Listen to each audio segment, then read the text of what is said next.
Salut!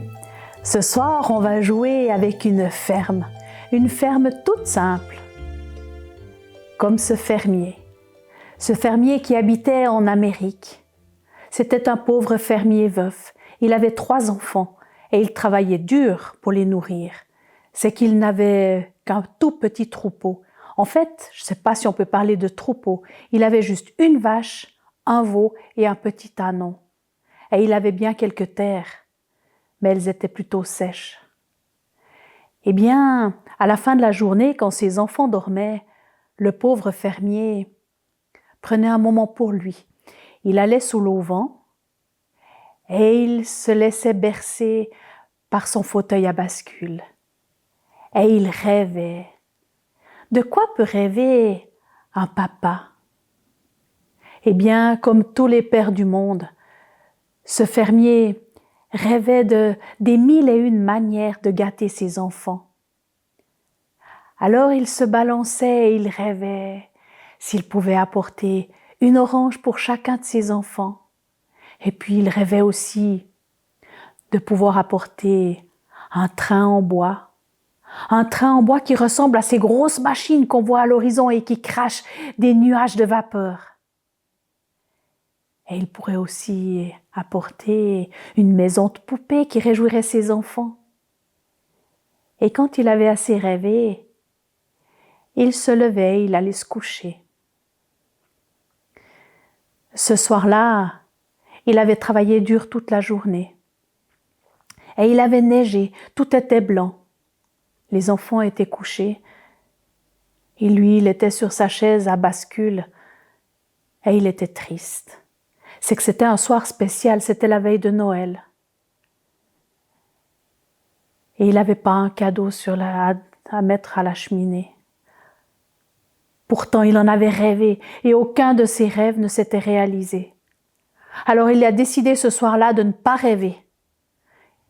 Il s'est juste assis sur son fauteuil à bascule, à se balancer à la lueur pâle de la lune. Soudain, son regard a été attiré par un point rouge dans le ciel. Il s'est levé, il s'est appuyé à la balustrade et il a observé le ciel. Tiens, il y avait un traîneau tiré par un renne au nez rouge et puis il y avait ce vieux monsieur, tout rondouillet. Il était tellement gros qu'on aurait dit que ses habits rouges allaient éclater. Il était tout joufflu puis il avait une grosse barbe blanche. Alors, il n'a plus bougé, il n'a plus rien dit. Et il a observé que le vieux monsieur prenait des paquets sur son traîneau. Et il est entré par la cheminée. Alors, le pauvre fermier s'est frotté les yeux. Il était sûr qu'il était en train de devenir fou. Et puis quand il a rouvert les yeux, le vieux monsieur était déjà sorti de la cheminée.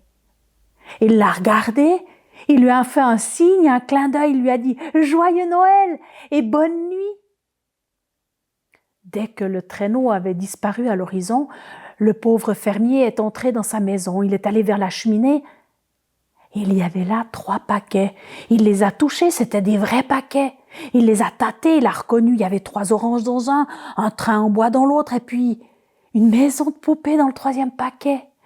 Ses rêves s'étaient réalisés. Alors il a explosé de joie et il s'est mis à danser dans son salon. Il a fait tellement de bruit que ça a réveillé les enfants. Alors ils sont arrivés, là, pieds nus, ils sont descendus jusqu'au salon. « Papa, mais qu'est-ce qui se passe? Papa, dis-nous » Alors le papa leur a expliqué « Mais allez regarder vers la cheminée. » Les enfants, ils ont trouvé les 3 paquets. « Mais papa, qui c'est qui nous a apporté ces beaux paquets ?» Alors leur père leur a raconté pour la première fois l'histoire du Père Noël que lui a rencontré pour la première fois. Les enfants ont adoré cette histoire.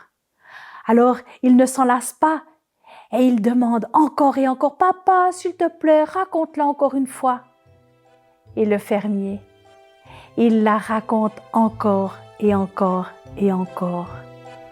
Parce qu'il a compris, il y a des histoires qui parfois peuvent changer une vie.